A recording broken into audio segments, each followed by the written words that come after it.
Bonjour à tous, ravi de vous retrouver pour ce nouvel épisode du Garage, l'émission de tous les moteurs de Watch TV que j'ai l'honneur et l'avantage de présenter avec l'ami Driss Abdi. Salut Driss. Bien le bonjour Alexandre, comment vas-tu ? Ça va très bien, et toi ? Super, tu es prêt ? T'as fait les niveaux ? J'ai fait les niveaux, tout est le prêt. Le plan est fait. On est parti pour 1 heure. Alors, n'oubliez pas que vous pouvez retrouver tous les épisodes du Garage sur le site watch.tv, que vous pouvez aussi vous abonner gratuitement au podcast sur iTunes, télécharger les applications Windows et Android, et que vous pouvez également nous suivre sur Twitter et poser vos questions avec le hashtag #LeGarageWatch. À vous qui nous regardez en ligne, je vous rappelle également que Watch TV est maintenant disponible sur les principales box, à savoir les canaux 154 chez Free, 178 chez SFR, 127 chez Bouygues et 168 chez Orange. Sachez enfin que le Garage est en ligne sur la page auto de Yahoo France, l'excellentissime organe d'information dédié à la chose automobile dont Vincent Beaucousin-Jamelin est le rédacteur en chef. Et ça tombe bien puisqu'il est également en duplex avec nous depuis sa Normandie. Salut Vincent. Salut Alex, salut tout le monde. Comment vas-tu ? Très bien, je te remercie, et toi ? Ça va pas mal. Bon. Alors on va faire une grande transversale pour atterrir à Strasbourg où nous reçoit Nicolas Hédet, journaliste auto multipass qu'on retrouve sur AB Moteur, M6 et même l'équipe 21, je me suis laissé dire. Salut Nicolas. Salut Alex. T'es bon, ça va ? Ouais, ça va pas mal, ouais, je suis bien. Bon. Alors, en deuxième partie d'émission, on s'intéressera aux évolutions de la seconde génération du Volkswagen Touareg, qui revient avec un design rajeuni, mais aussi de nouvelles motorisations, ainsi qu'au Renault Espace 5, que Vincent a pu filmer sous toutes ses coutures. On verra ça tout à l'heure. Avant cela, laissez-moi vous présenter Hervé Poquet, directeur de la marque Smart en France. On dit brand manager, il paraît. Tout à fait, on dit brand manager maintenant. Et avec qui nous allons longuement parler des nouvelles Fortwo et Forfort qui sortent en concession. Donc salut Hervé. Salut à tous. Salut. Merci d'être venu jusqu'à nous. Hervé, il y a de nombreuses marques qui tentent de mettre en avant l'aspect Made in France de leurs voitures. Et ce ne sont pas forcément des françaises d'ailleurs. C'est le cas de Smart, vous êtes fabriqué en France, mais vous ne mettez pas forcément la com là-dessus, c'est voulu ? On l'a mis maintenant il y a un peu plus d'1 an, je dirais 1 an et demi, où on avait un dispositif d'affichage qui était le Made in France, où on mettait effectivement en avant notre site de production de Rambart en Moselle. Donc on l'a fait, c'est un élément qu'on a mis en avant. On l'a pas remis forcément en avant au moment du lancement, mais voilà, c'est quelque chose qu'on a toujours, je dirais, en tête et surtout dans le cœur. On pense beaucoup à toutes nos équipes de Rambart qui produisent nos magnifiques Smart. On va parler de tout ça et de plein d'autres choses après une courte pause. À tout de suite.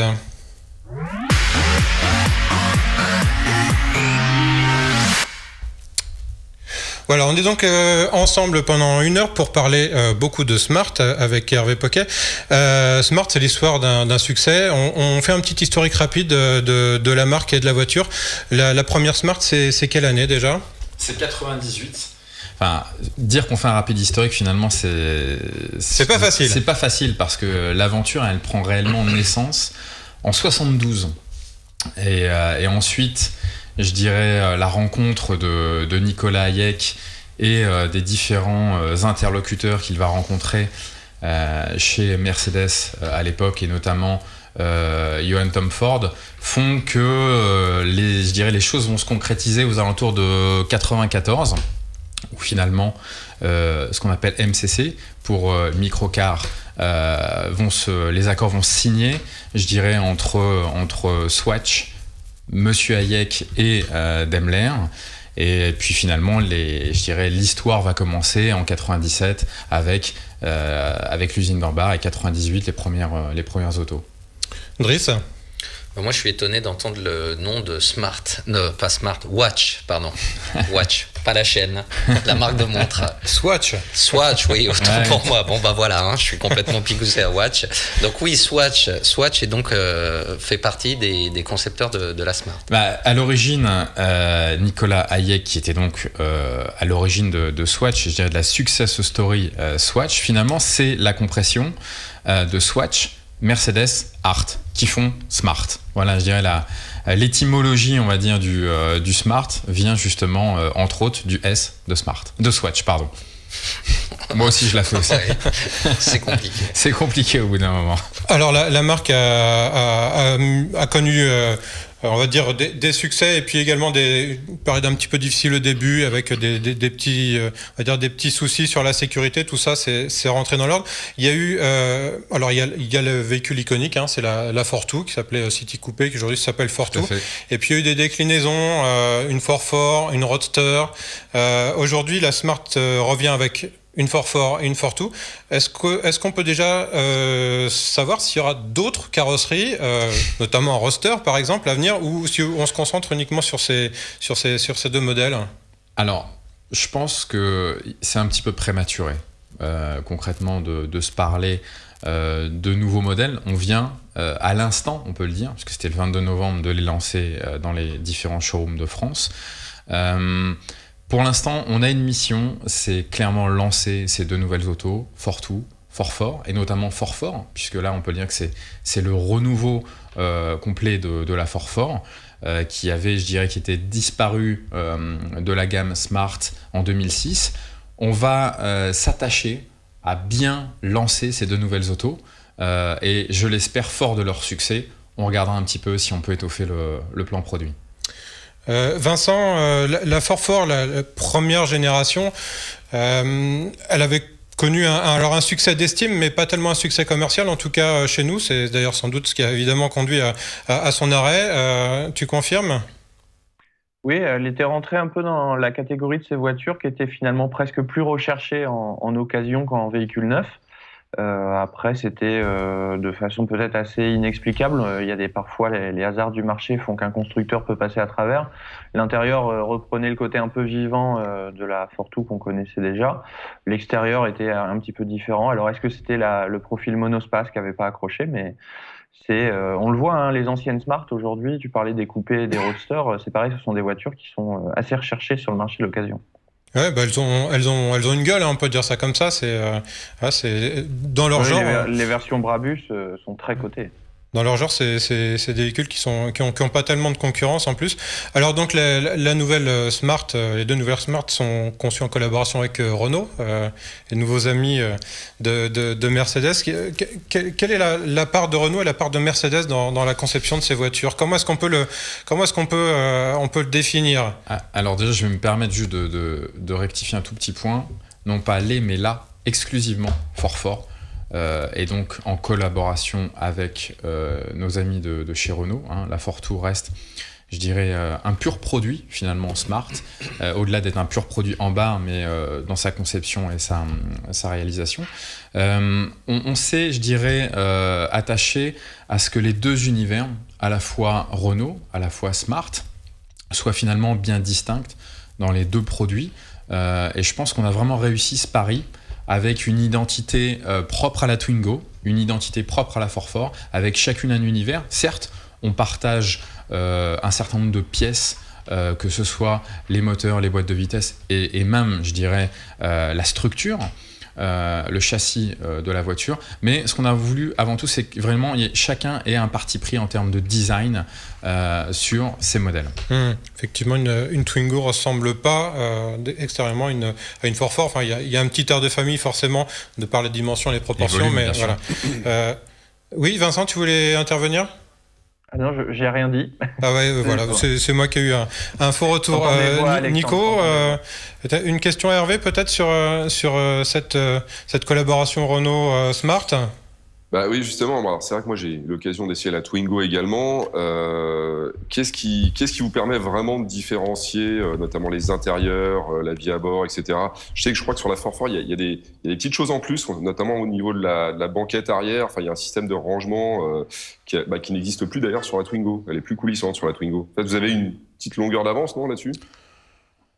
Alors, une longueur d'avance, je ne sais pas si on peut le formuler comme ça. Effectivement, les assises rentrent dans le plancher, ce qui permet donc d'avoir une longueur finalement de chargement avec l'assise, le dossier du siège passager qui vient se coucher, d'avoir jusqu'à 2,20 m de longueur de chargement. Alors 2,20 m, ça parle pas forcément comme ça, mais pour vous prendre un exemple, sans citer de marque, une armoire très connue qui fait 2,20 m qui s'appelle Billy rentre parfaitement dans toute la longueur de la Smart 4-4.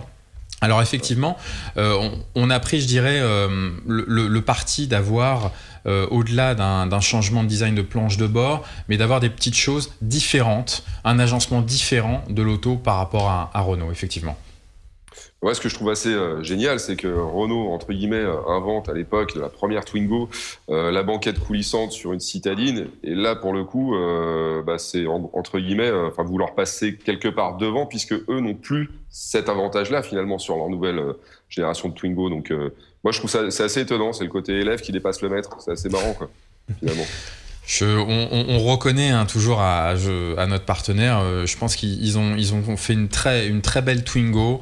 Avec, je dirais, on retrouve vraiment l'ADN justement de Twingo dans ce modèle.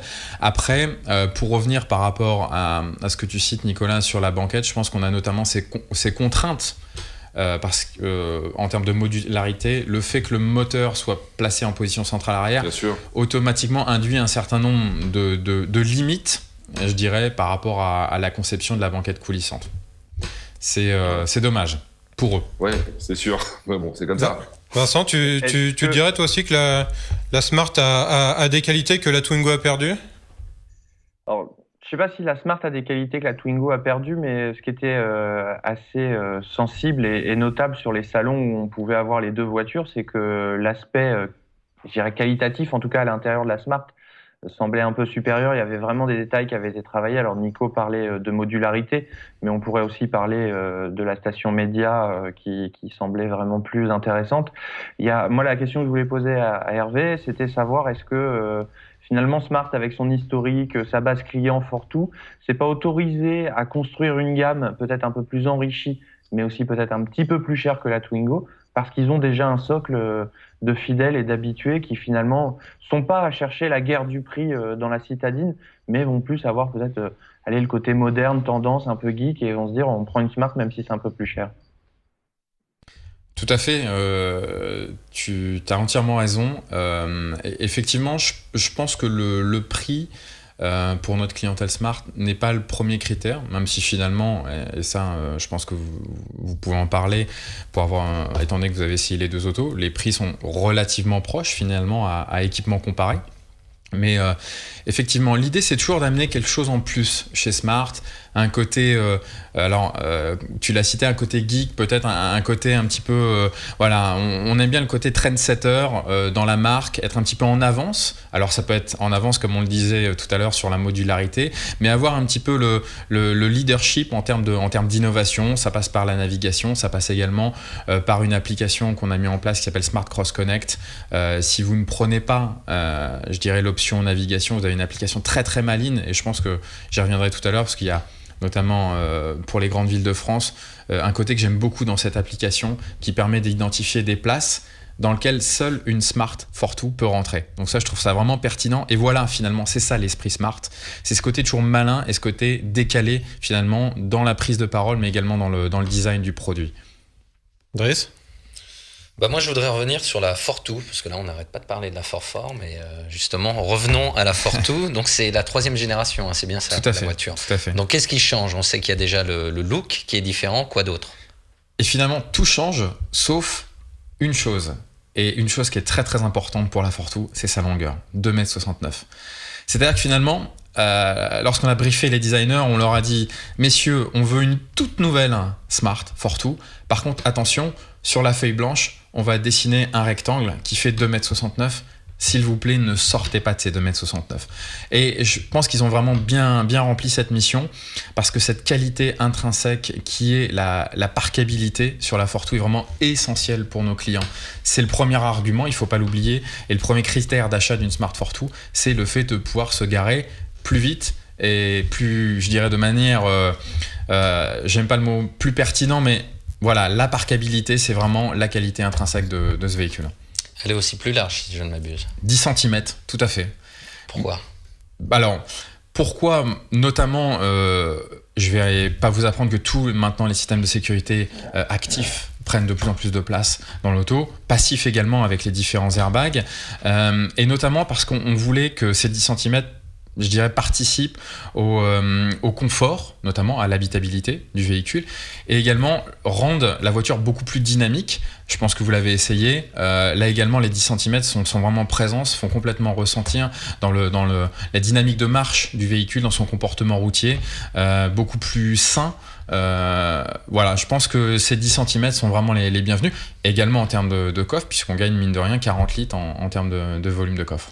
À propos de l'habitabilité, Nicolas, toi qui es un grand format, tu l'as essayé, cette Smart Fortwo, ça allait, t'étais pas trop à l'étroit ? Ah, j'étais pas à l'étroit du tout. Je trouve au contraire qu'on est vraiment très à l'aise à l'intérieur. Enfin, il y a vraiment de l'espace. On a une réelle impression d'espace plus qu'avant, je trouve. Alors ça, c'est pour la partie habitabilité, bien sûr, mais là où elle m'a vraiment bluffé, c'est sur la qualité intérieure. C'est-à-dire je prends pas mal Hervé, mais avant, ça faisait un petit peu Playmobil, les assemblages, les plastiques et tout, hein, parce que c'est vrai que voilà, on était sur une voiture, l'idée c'était que ce soit pas trop cher aussi, et là, on a vraiment fait un bond en avant. C'est-à-dire qu'on accède quasiment, pour moi, hein, au domaine du premium. C'est-à-dire qu'on a vraiment une belle présentation, on a une belle qualité de matériaux, c'est hyper fonctionnel, c'est hyper bien fichu finalement. Et je pense que même si on n'est pas sur les mêmes formats, face à une Mini, elle n'a pas grand-chose à craindre, je trouve, aujourd'hui. Et niveau dynamique, tu as pu la conduire aussi.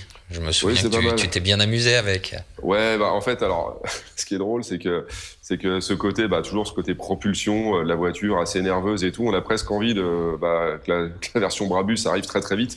Alors c'est vrai que ce sera un tarif plus élevé, forcément, mais elle donne envie de s'amuser aussi. Pourtant, c'est une urbaine et en ville, on n'est pas censé dépasser les limites, bien évidemment. Mais voilà, elle invite quand même à s'amuser parce je la trouve très safe en fait. Quand on l'a au volant, on l'a très vite en main et voilà, on garde ce côté assez fun finalement pour une urbaine très nerveuse qui se faufile partout et ça, il n'y a pas mieux en fait pour le coup dans une ville quoi.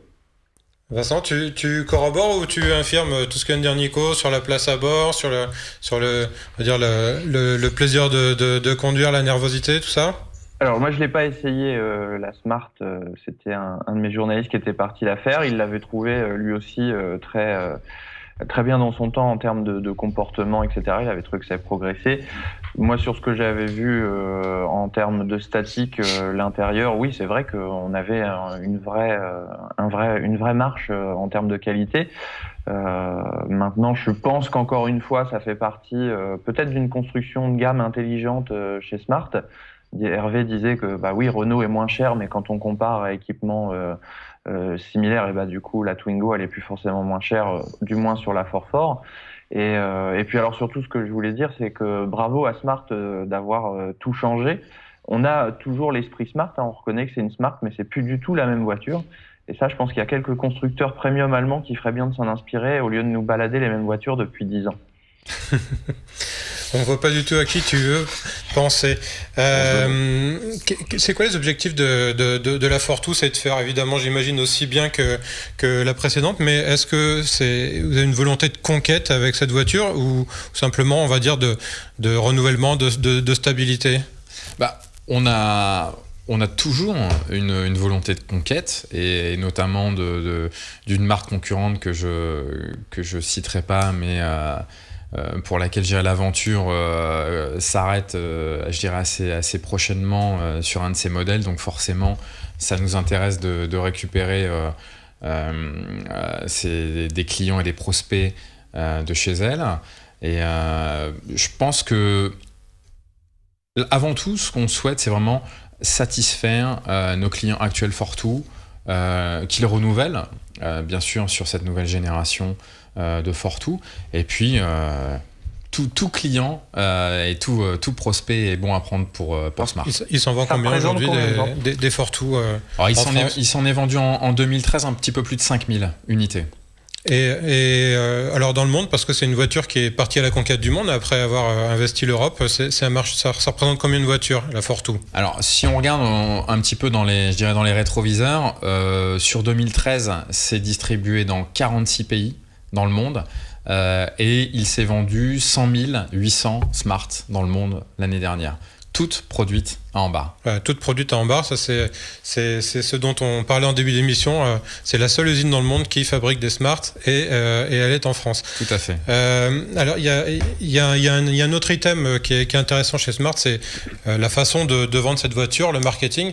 Vous avez pas mal communiqué autour du côté arty de la voiture, justement, avec des campagnes avec des artistes du street art, avec le côté fun autour de la musique, avec les battles. On en a déjà parlé dans le garage. Je vous renvoie à une émission de la première saison. C'est quelque chose que vous allez continuer ou vous allez changer d'angle ?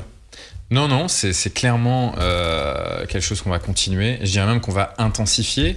Je pense que pour une marque comme Smart, qui est vraiment, alors même si ce mot est galvaudé, mais légitime dans le territoire, je dirais, urbain, finalement, d'un seul coup, justement, on se retrouve à avoir l'univers de la musique, du street art, du hip-hop, des graffeurs, bref, on a tout un vivier, je dirais, d'artistes avec lesquels on a envie de travailler, et de courants vraiment sur lesquels on a envie de positionner la marque, de s'inscrire. Tu citais Smart Battle, effectivement, on était présent cette année sur des salons comme 1.618, qui sont vraiment, je dirais, dans la prospective de ce que sera le développement durable de demain. On était même présent sur des événements comme les Nuits Sonores à Lyon. Donc finalement, voilà, on essaie vraiment toujours d'être dans l'idée de notre territoire, c'est l'urbain et tout ce qui s'y rapproche. Et on a vraiment envie de soutenir un petit peu, je dirais, de manière, pour résumer, les idées qui changent la ville. Mmh. Alors il y a également un autre item sur lequel vous communiquez beaucoup, c'est la sécurité. Alors, il y a une image assez amusante, j'allais dire amusante, non, mais impressionnante d'un crash test de la Fortwo face à ou de la Forfort, je sais plus d'ailleurs, face à une classe S Mercedes. On va la voir, Benjamin, si tu veux lancer. Voilà. Alors, d'un côté, voilà. Le crash frontal, et alors donc il y a ce qu'on appelle chez Smart le Tridion Cell, c'est ça, la cellule de survie de la voiture qui est mise en image ici, qui permet face à une voiture qui pèse 2 fois le poids de la Fortwo de finalement ne pas se déformer sur ce genre d'impact. On dit un mot de cette cellule, le Tridion Cell, qui est un peu la clé de voûte et la signature de Smart en matière de sécurité. Clairement. Alors clé de voûte, je trouve que c'est un terme qui colle bien. En fait, à l'origine, puisque Stridion est présent depuis 1998, depuis la première génération de Smart, l'idée de départ des ingénieurs qui ont conçu cette cellule de sécurité Tridion était de partir d'une noix. Parce qu'une noix, vous savez, a des propriétés en termes de résistance qui sont absolument incroyables.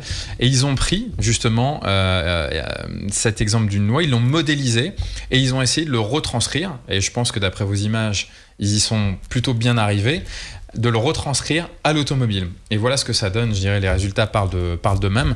On a vraiment une cellule de survie qui va protéger les occupants de cette voiture qui, je le rappelle, mesure 2,69 m quand même. On a pu voir la voiture lors de l'essai, effectivement, cette voiture de crash, et c'est vrai que l'intérieur était intact, pratiquement intact.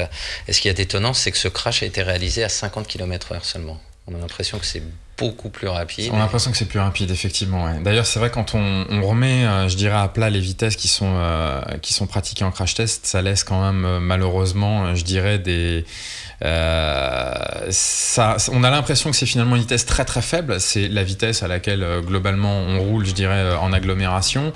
Et quand on voit déjà, mine de rien, l'impact et la violence du choc, la zone de déformation, on est content d'avoir cette cellule de sécurité Tridion pour nous protéger, je pense. Et tout à l'heure, on était justement en train de parler du design de la Fortwo et ce museau, ce capot avant. Tu me disais quelque chose justement par rapport à la sécurité, tu peux nous... Effectivement, on est passé finalement d'une voiture monocore à une voiture bicore.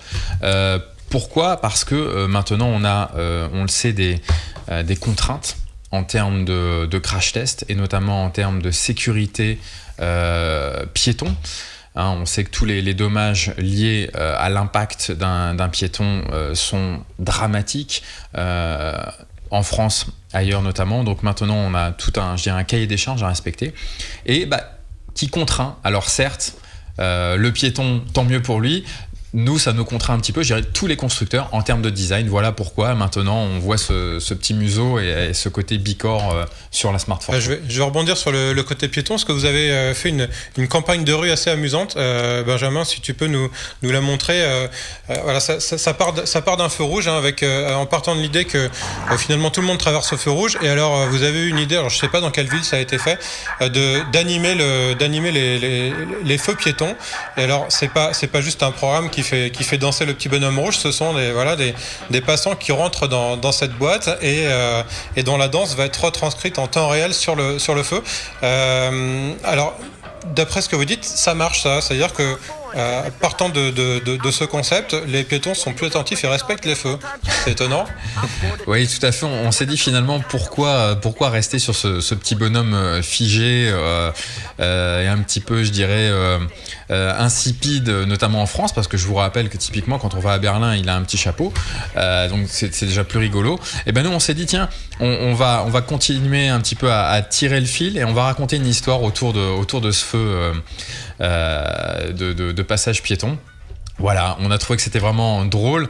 Pas mal de nos fans de la marque se sont prêtés au jeu justement de danser et d'animer ce petit bonhomme. Voilà, ça a donné l'occasion à une communication, je dirais, toujours je dirais, un peu décalée par rapport à la marque. Ouais, c'est d'autant plus décalé que finalement on la voit pas, la marque.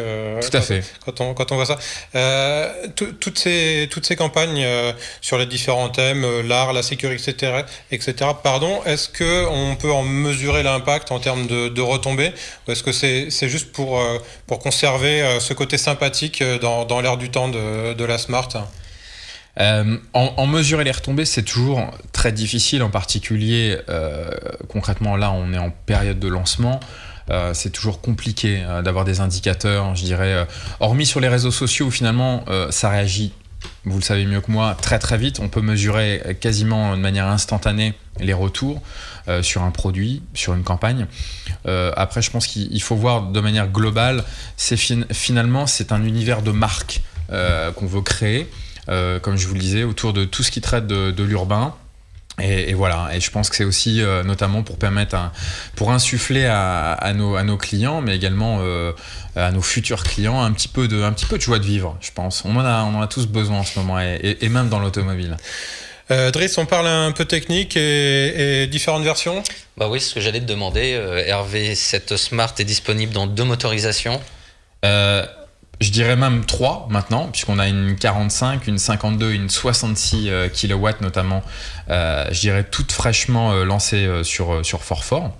Donc là, on peut dire que en termes de dynamique de marche, on a 90 chevaux, ça commence à être assez conséquent sur ce type de c'est ce qu'on a pu essayer d'ailleurs. Voilà, donc maintenant 3 motorisations et également la 45 kW qu'on vient de lancer sur Fortwo et Fort, qui nous permettent vraiment d'avoir notamment pour nos clients et futurs clients je dirais un prix relativement intéressant, puisque Fortwo, on est en dessous de la barre des 10 000 € avec 9 990 et sur Fort 10 890. Donc voilà, nouvelle motorisation. On garde la motorisation électrique sur la Smart. Alors on la garde sur ce qu'on appelle nous 450, sur l'ancienne génération de Smart, et puis sans trop vous dévoiler le plan produit à venir, mais effectivement cette Smart électrique fera son apparition dans quelques temps sur la nouvelle génération. Nicolas, tu as essayé quel modèle, toi Moi, je me souviens, Nico, que tu avais essayé il y a très longtemps la première version de la Smart électrique, d'ailleurs. Oui, alors j'ai fait la première version, oui, c'était il y a longtemps, ça, il y a 4 ans. J'ai aussi fait une version plus récente que j'ai trouvé d'ailleurs très intéressante. En fait, je trouve que il n'y a pas plus cohérent qu'une Smart électrique dans l'idée. L'idée, c'est d'avoir une voiture qui se gare facilement, qui se faufile partout, qui permet justement de ne pas polluer, surtout. Et le terme électrique va beaucoup mieux, pour moi, à une Smart qu'à une Tesla, par exemple. Voilà, dans le concept en tout cas. Et alors j'avais aimé les deux, hein, je les ai pas essayés du tout dans les mêmes conditions, mais là, donc il y a un an, j'ai essayé donc cette nouvelle version que j'ai trouvée vraiment très très bien, quoi. Enfin, c'est pareil, c'est top par exemple, tout simplement. Et la dernière version en Espagne, t'en avais pensé quoi? Thermique, en fait, je précise. le moteur, la version thermique, le moteur, je l'ai trouvé assez péchu. Après, c'est pas forcément ça qu'on cherche finalement dans une voiture comme ça. On a envie de se faufiler, on a envie d'avoir suffisamment de watts, de kilowatts entre guillemets pour démarrer correctement au feu. Mais on cherche pas non plus quelque chose de très violent. Donc oui, je l'ai trouvé agréable, je l'ai trouvé mieux insonorisé qu'avant. C'est important parce qu'avant on sentait à peu près enfin on entendait tout si vous voyez ce que je veux dire. Là on a quelque chose de plus confortable, un peu plus confortable, même si ça reste assez ferme hein, dans l'idée. On a une voiture qui est plus confortable et qui est c'est une montée en gamme pour moi. Ça permet pas de faire des longs parcours. Hein. Je ferai pas un Paris-Nice avec une Fortwo, ni avec une Forfort, ni avec une Twingo d'ailleurs non plus, parce que la Twingo pour ça a beaucoup changé aussi. Hein. Elle est un peu moins polyvalente, mais bon voilà, c'est l'urbaine idéale pour moi, vraiment. Vincent, est-ce que tu veux conclure sur tout ce qu'on vient de dire autour de Smart? Oui, je veux dire à Nico qu'on ne ferait pas un Paris-Nice, mais que moi en Normandie, j'en vois beaucoup faire des Paris-Deauville avec leur Smart Fortwo. Et bon, ce qui montre finalement l'attachement des gens qui ont ces voitures à leur petite voiture, parce que je pense que certains ont des grosses voitures et continuent de le faire malgré tout avec leur Smart.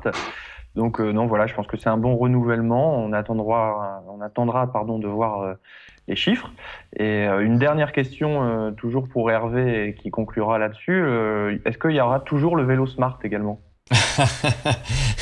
Merci Vincent. Tu sais que c'est quelque chose qui me tient vraiment à cœur en plus, le Smart Très e-bike. bon vélo. Moi, je l'avais essayé sur un challenge Bivendum organisé par un équipementier de pneumatiques qu'on va pas citer, mais c'était un bon vélo, oui. C'est toujours. Effectivement. Donc, je vous confirme, messieurs, que le Smart e-bike est vraiment toujours d'actualité. Et vous pouvez le retrouver bien sûr chez nos distributeurs Smart. Et c'est vraiment un produit exceptionnel que je vous invite vraiment à essayer. On précise, c'est un vélo électrique. Tout à fait, c'est un vélo électrique. Contrairement à toi, Driss, j'ai eu l'occasion de l'essayer donc, il y a quelques semaines lors des essais Fortwo. Mais moi aussi, sache-le, j'ai pédalé. Ouais, je l'ai essayé. Ouais. C'est vrai que c'est un vélo électrique, alors on peut aller dans le sable, sur la plage et tout, ça marche tout seul, c'est assez génial. Franchement, assez bluffant. Moi qui fais pas beaucoup de vélo. Et il est beau aussi. Hein. Il est très très beau, ouais. On va se retrouver dans quelques secondes pour parler de toute autre chose. On va changer de braquet puisqu'on parle cyclisme et on va s'intéresser au nouveau Renault Espace. On se retrouve dans 3 secondes.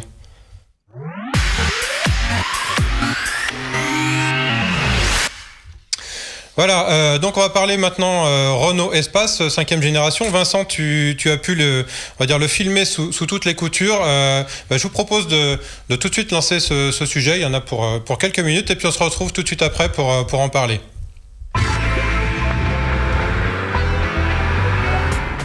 Au Mondial de Paris, Renault nous a présenté son nouveau haut de gamme, l'Espace, et le défi pour l'équipe design de la marque aux losanges, c'était comment changer la forme sans trop toucher au fond. Le résultat, on le retrouve aujourd'hui pour une présentation détaillée du nouvel Espace.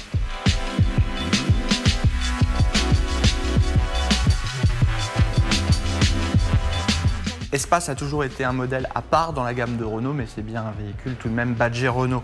Et afin qu'il rejoigne la nouvelle famille, eh bien, l'équipe design menée par Lorenz van den Acker a intégré quelques gimmicks qu'on retrouve depuis certaines Renault, comme la Clio ou la Zoé, avec d'abord cette moustache très sombre qui va intégrer un logo plus grand. Pour l'aspect technologique qui va renforcer également l'identité premium, on trouve de très grands optiques ici entièrement full LED, et ça dès le premier niveau de finition. Et également on va retrouver toujours pour le style ici des inserts chromés autour des anti-brouillards. L'idée est bien de mener vers le haut, de tirer vers le haut cet espace.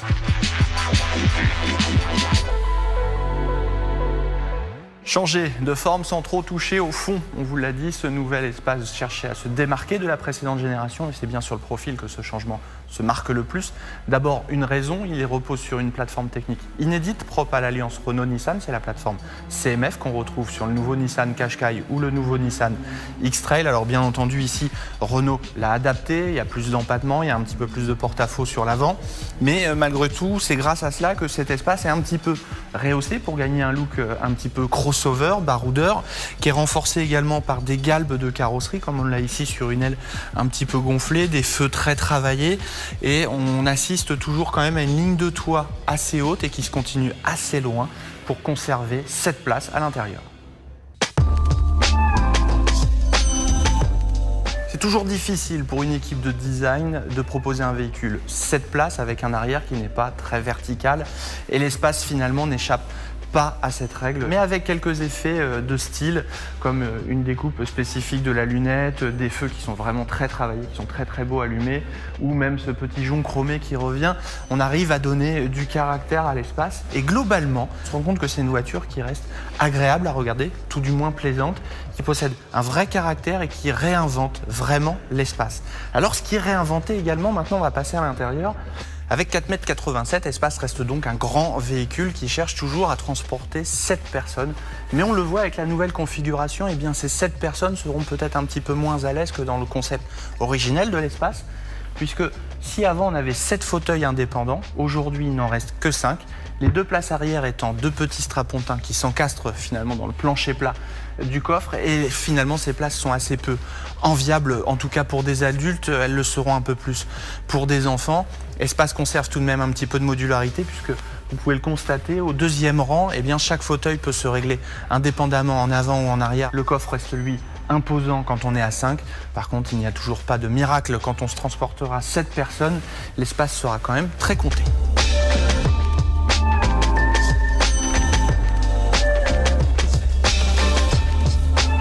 Renault a également cherché à proposer une toute nouvelle expérience à l'intérieur de ce nouvel espace et ça va se situer en 3 zones. Le premier point, c'est le toit en verre qui va venir jusqu'aux occupants avant de série pour avoir le toit en verre complètement panoramique. C'est une option. Le deuxième point, c'est le poste de commande. On sent vraiment toutes les commandes tournées vers le conducteur un petit peu pour générer peut-être du plaisir de conduire. Ça, on le verra puisque malheureusement, Renault ne nous permet pas tout de suite de partir. Le point essentiel également à dire pour ce commentaire, c'est qu'ici on ne dispose que de versions très haut de gamme. Renault n'a pas apporté de version bas de gamme entre guillemets de ce nouvel espace. En tout cas sur ces versions haut de gamme, la qualité perçue est au rendez-vous, le choix des matériaux est bon. Témoignage par exemple de cette montée en gamme, on a un compteur full analogique qui va changer d'ambiance et d'univers en fonction du mode de conduite sélectionné. Et enfin, on a un rappel avec l'affichage tête haute qui là aussi est toujours un vrai plus en termes de conduite. Le dernier point de changement vraiment le plus spectaculaire dans cet espace et qui crée peut-être même tout l'univers, on a l'impression que ça a été construit autour, c'est bien entendu cette console centrale avec un grand écran tactile situé ici qui regroupe aujourd'hui toutes les fonctions que l'on connaît, à savoir musique, GPS, téléphone. Il est connecté également avec des applications téléchargeables. Alors bien entendu, Renault nous interdit pour l'instant de prendre le volant de cet espace, de le démarrer, mais il faut quand même vous parler un petit peu de ce qui compose le châssis. On a un espace qui n'a pas 4 roues motrices, puisque malgré les apparences un petit peu de crossover surélevé, c'est bien 2 roues motrices. En revanche, il a 4 roues directrices. Renault était précurseur dans ce domaine avec la Laguna, copié depuis maintenant par Porsche, qui a équipé ses sportifs de 4 roues directrices. L'intérêt, c'est bien entendu d'avoir plus de maniabilité dans les manœuvres, dans les virages serrés, ou plus de stabilité en dynamique, mais ça, on pourra le vérifier que quand on va le conduire. Deuxième partie, les moteurs haut de gamme, le DCI diesel, donc 160 chevaux, et le moteur 2 litres turbo essence, sont automatiquement couplés à cette boîte EDC double embrayage qui se conduit by wire, à savoir, vous le voyez ici en dessous, il y a un trou, il n'est pas relié directement à l'arbre de transmission, mais c'est l'impulsion électrique qui va signifier au moteur quel rapport vous souhaitez engager. Ça permet cette conception plutôt moderne de la console. Cet espace innove également chez Renault puisque c'est la première voiture aux losanges qui est équipée d'un châssis totalement adaptatif. On va sélectionner le mode de conduite et les paramètres vont agir sur la direction, sur l'ensemble boîte moteur, mais également sur des suspensions pilotées et pour ceux qui sont équipés des 4 roues directrices.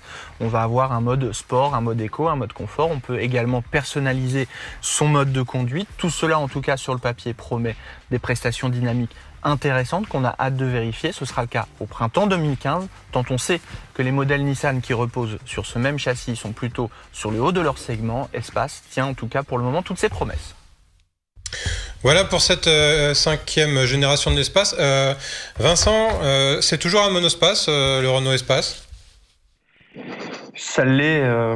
Renault dit oui, moi j'ai envie de dire non. En fait, pour être franc, l'idée de ce reportage, c'est que quand j'avais vu l'Espace au salon, j'étais pas vraiment convaincu par le produit. C'est vrai que souvent sur les salons, les voitures sont, je dirais, pas mal présentées, mais elles sont pas dans leur élément. Et quand Renault nous a proposé ce studio à Paris avec les voitures, je me suis dit pourquoi pas, c'est l'occasion de le redécouvrir. Et je suis peut-être passé à côté de quelque chose. Et c'est vrai que une fois l'engin sorti, on se rend compte qu'il y a quand même pas mal de choses. Il n'est plus monospace pour moi dans le sens où on le voit, il est quand même beaucoup plus bas en ligne de toit. Il est plus long, il est rehaussé, mais malgré tout, il est beaucoup moins haut.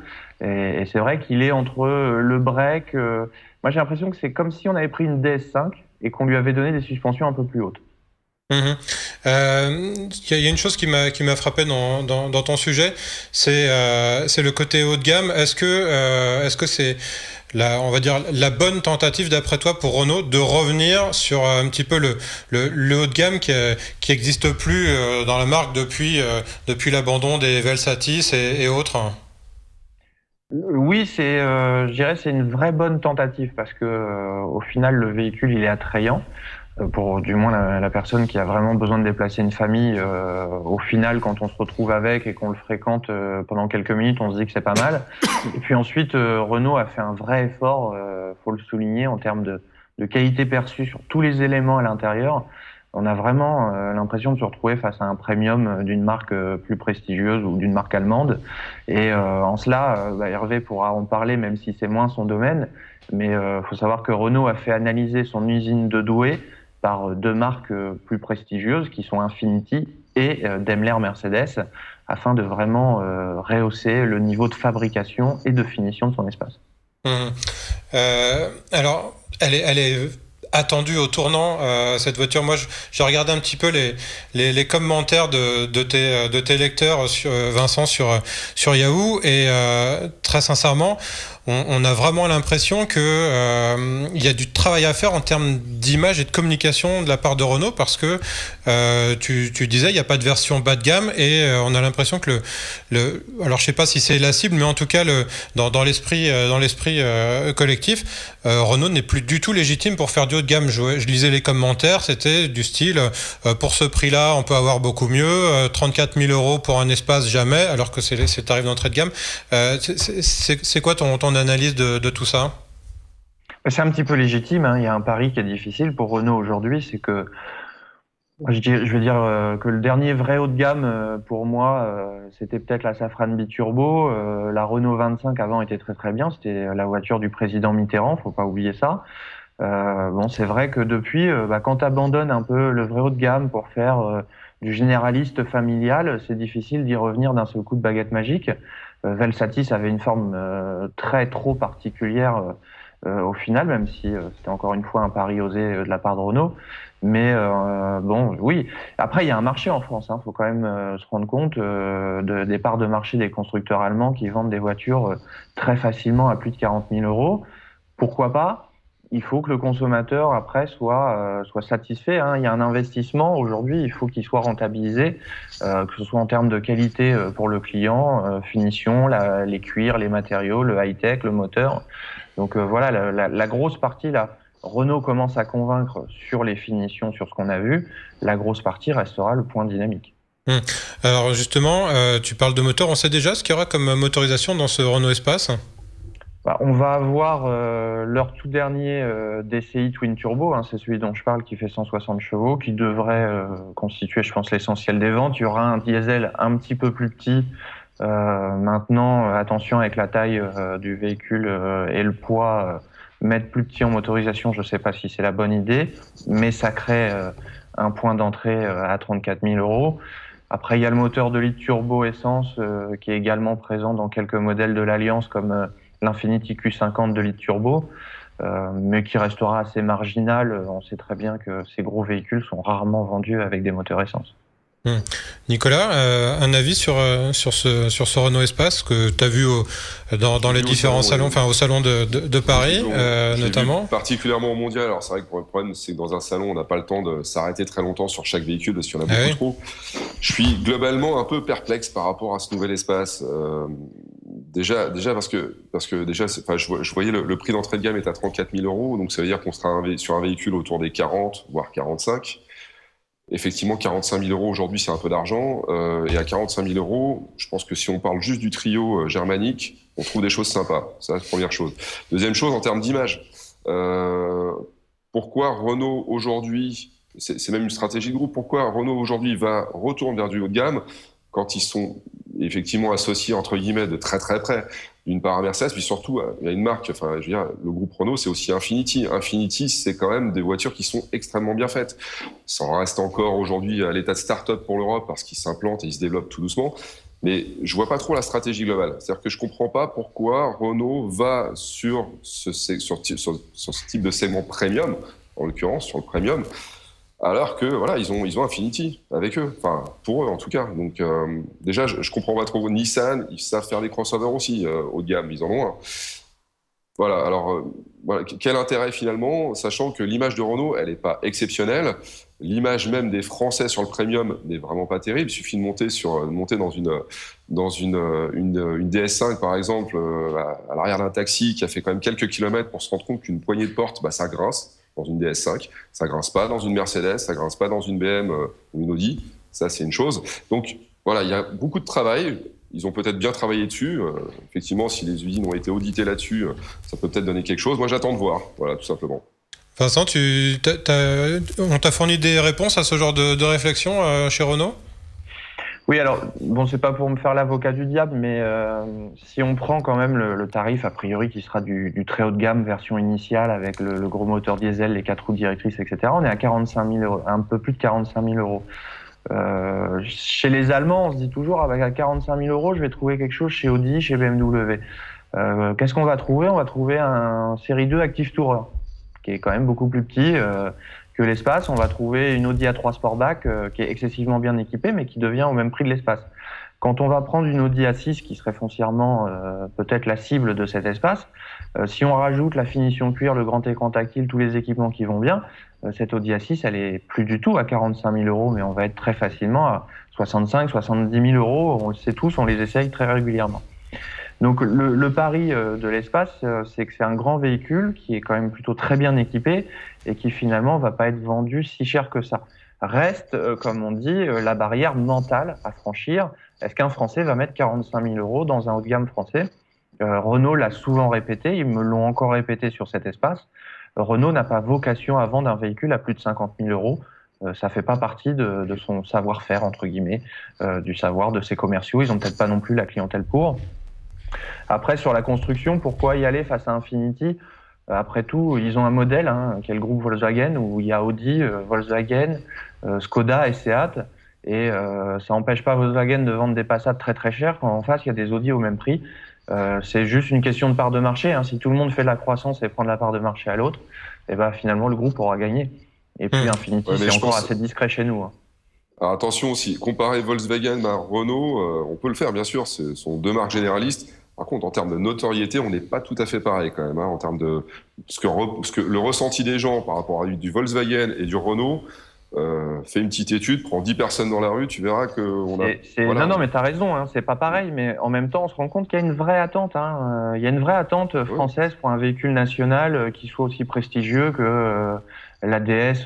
Tout à l'heure, on parlait de voiture président, mais qu'il soit aussi prestigieux que la DS23 du Général de Gaulle, que d'autres voitures après, la 605 de Valéry Giscard d'Estaing, etc. Mais voilà, il y a une vraie attente parce qu'il y a une culture quand même française de la berline un peu haut de gamme qui avait disparu ces derniers temps. Donc voilà, faut voir, faut donner la chance au produit. La seule déception que j'ai, c'est que finalement, c'est une plateforme commune avec Nissan et qu'on n'aura pas de 4 roues motrices. C'est technologiquement parlant, c'est dommage de s'en priver. Justement, un dernier petit point sur les 4 roues directrices que tu évoquais dans le sujet. Donc, ce sera évidemment une option, ce que Renault appelle le Ford Control. Est-ce que Renault va réussir à imposer ce système, d'après toi, qui a déjà donc été tenté sur la Laguna et qui a connu finalement assez peu de succès, qui avait été popularisé dans les années 90 par Honda sur le coupé Prélude. On en voyait pas mal d'ailleurs à l'époque. D'après toi, c'est une bonne idée de le retenter sur l'espace? Mais il est peut-être encore plus légitime sur espace. Laguna avait pas un mauvais châssis à la base. Et c'est vrai que ce Ford Control apportait la différence que vraiment pour des gens qui étaient en conduite assez sportive. Maintenant, Espace a quand même un gabarit qui est beaucoup plus gros que la Laguna. Il a également un centre de gravité un peu plus haut perché. Donc ces 4 roues directrices devraient apporter un vrai plus, en tout cas au châssis, entre une version qui ne l'aura pas et une version qui en sera équipée. Encore une fois, faut attendre de l'essayer, faut voir. Moi, j'ai essayé pas mal de Porsche avec ce système et on se rend tous très vite compte que c'est un vrai plus en termes de tenue de route, de maniabilité du véhicule. Donc, fort légitimement, je pense que sur cet espace, ça va avoir un impact beaucoup plus important que sur la Laguna. Il y a la série 7, il y a la série 7 de BMW qui peut avoir les 4 roues directrices également d'ailleurs, qui est hyper efficace pour le coup sur une série 7. Ça lui offre plus d'agilité en tout cas. Voilà ce qu'on peut dire sur ce nouveau Renault Espace. Donc on attend pour le printemps prochain. On va changer de domaine. Nicolas, on a essayé la semaine dernière, on va dire une évolution de la génération 2. Alors Volkswagen dit génération 3, mais en réalité c'est surtout la génération 2 du Touareg, le gros SUV de luxe de la marque. C'est un segment qui a été popularisé par Mercedes à la fin des années 90 avec le ML. Hervé, tu ne me contrediras pas? Tout à fait, je confirme. Donc le Touareg est arrivé plus tard, 5 ans plus tard, en 2002. Il a connu plutôt une belle carrière, en tout cas un bon début de carrière. Alors les ventes de ce genre de segment sont en chute libre, en tout cas en France. Je crois que c'est un peu moins 40 et quelques % l'année dernière. Ça reprend cette année, il paraît. Excuse-moi Nicolas, tu disais? Oui, apparemment le segment a repris cette année et en fait ce qu'on m'expliquait justement c'est que c'est souvent la nouveauté qui permet de pousser le segment par le haut. C'est-à-dire qu'il y a le X5 qui vient d'arriver, qui est arrivé il y a quelques mois, et du coup, il paraît que ça a fait reprendre un petit peu le segment, et chaque fois qu'il y a une nouveauté, cette nouveauté devient plus ou moins leader du segment pendant quelques temps. C'est ce qu'on m'explique. Alors justement, tu parles de nouveauté. Est-ce que il est réellement nouveau, ce Touareg, et qu'est-ce qu'il a de nouveau, Nicolas? Ce qu'il a de nouveau, c'est surtout une face avant. C'est ce qu'on retient le plus quand on voit le Touareg. Après, la face avant, je la trouve un peu plus agressive. On retrouve justement le côté, on retrouve la famille Volkswagen, c'est-à-dire Golf 7, Passat, toute récente Passat, avec les nouveaux optiques, avec les LED intégrés. Après, je dois dire que ça reste un Touareg. Volkswagen l'a voulu très classique sur cette deuxième génération au départ, il y a quelques années, s'ils l'ont lancé. Et on reste très fidèle au côté classique de Volkswagen. C'est beaucoup moins ostentatoire, beaucoup moins tape à l'œil que ça a pu l'être au début. Donc c'est plus discret en fait. C'est pas plus mal pour un SUV, je dirais, aujourd'hui. Du coup, ça passe bien les années. Je trouve que ça vieillit pas trop. Moi, ce que j'aime bien, c'est le confort qu'on peut avoir dans l'habitacle. On a quelque chose de toujours très très bien fini. Ça évolue gentiment sur quelques détails de matériaux, mais voilà, on a une voiture qui est vraiment accueillante, qui est luxueuse. Le seul détail, la seule chose qui ne va pas, alors pour le côté geek, ça va vous plaire, c'est le système d'infodivertissement qui, lui, n'a pas évolué du tout et qui est un peu trop lent pour une voiture de cette catégorie, de ce prix-là. On est beaucoup plus lent que chez BMW ou chez d'autres, ou chez Mercedes. C'est un petit peu dommage pour une voiture de ce prix-là, quand même. On s'attend pas à ça, quoi. Ouais, alors effectivement, sur ce système dont tu parles, Volkswagen a précisé que en tout début d'année 2015, il y a une nouvelle version qui arrivera avec tous les raffinements de Google Earth, Google Street View, les infotrafics améliorés, etc., etc. Tu parlais tout à l'heure, Nicolas, du côté classique. Effectivement, moi, je me faisais la réflexion, on en discutait pendant l'essai, du fait que finalement, l'ancien Touareg a plutôt bien vieilli et de dénature pas tellement, et alors ça on le doit effectivement à cette évolution assez peu marquée dans le design général de la voiture. Ah oui, complètement. Disons que voilà, l'idée c'est de garder, je pense, une voiture très très classique. Ce qui est bien, c'est qu'il a un côté plus dynamique sur l'avant. On gagne un peu en on dirait en agressivité sans trop en faire.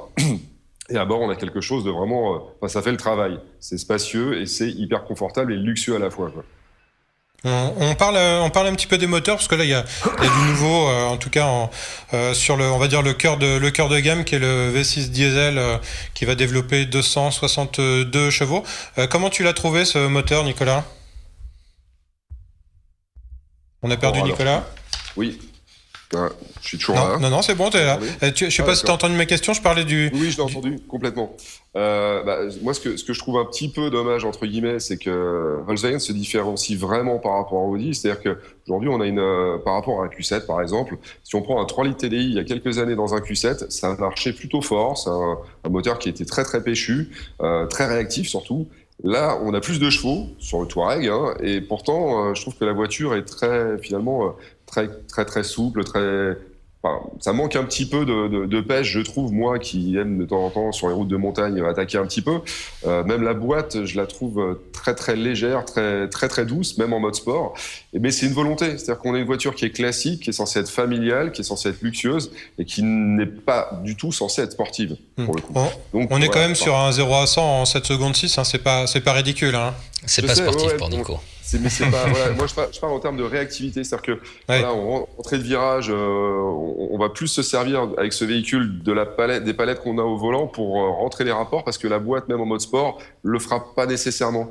Voilà, c'est assez étonnant. Pourtant, c'est une excellente boîte. Hein, c'est la boîte ZF 8 rapports qu'on trouve chez BM, chez plein de gens, qui est la meilleure boîte auto du monde, à mon avis. Mais voilà, tout a été paramétré pour que ce soit très très cool. Et de temps en temps, quand on a envie d'un petit peu de réactivité, on l'a pas forcément. Donc il faut un peu forcer les choses. Voilà, sur une Audi, on n'a pas ce genre de problème, par exemple. Alors on parle très vite du côté 4x4 de la voiture, parce que c'est un SUV certes, mais c'est un 4x4. C'est convaincant en 4x4, Nico, le Touareg? C'est bluffant. Je pense qu'il n'y a pas beaucoup aujourd'hui de SUV de ce niveau-là, à part bien sûr chez Land ou chez d'autres. Hein. Je crois que chez Mercedes, il y a aussi un pack off-road qui est assez intéressant. Mais voilà, chez BM, on ne peut pas faire, par exemple, avec le nouveau X5, ce qu'on peut faire avec un Touareg.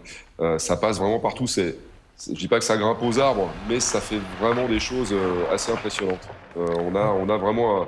Voilà, on le voit avec les croisements de pont, par exemple, c'est totalement dingue. C'est pour un véhicule de ce poids-là, surtout qui a un tel comportement routier, parce que c'est un comportement finalement qui est quand même très très sain. Et ben on peut aller partout, et ça, autant de polyvalence dans une voiture aujourd'hui, c'est quand même sympa. Voilà. Et alors donc un dernier petit mot, juste pour vous préciser que les consommations sont également en forte baisse, hein, puisque le V6 TDI dont on parle est normalisé à 6 litres 6, ce qui lui permet, on va dire, de jouir d'un malus de 2200 €. Il était auparavant autour de 3000, et je crois que sur les versions supérieures, on peut même gagner plus de 3000 € sur le malus. Donc ce sera le mot de la fin sur ce Touareg. Il me reste à remercier nos invités. Hervé Poquet, merci de ta visite. Merci de m'avoir invité. Nicolas Hédet, Vincent Beaucousin-Jamelin, dont l'aide est précieuse pour préparer cette émission. Merci à vous deux. Merci à vous. Et merci également à Benjamin en régie, et surtout merci à vous tous de nous avoir suivis. Driss, on se retrouve dans 15 jours. Dans 15 jours pour la dernière de l'année. Voilà, si tout va bien, les programmes continuent sur Watch. Salut à tous.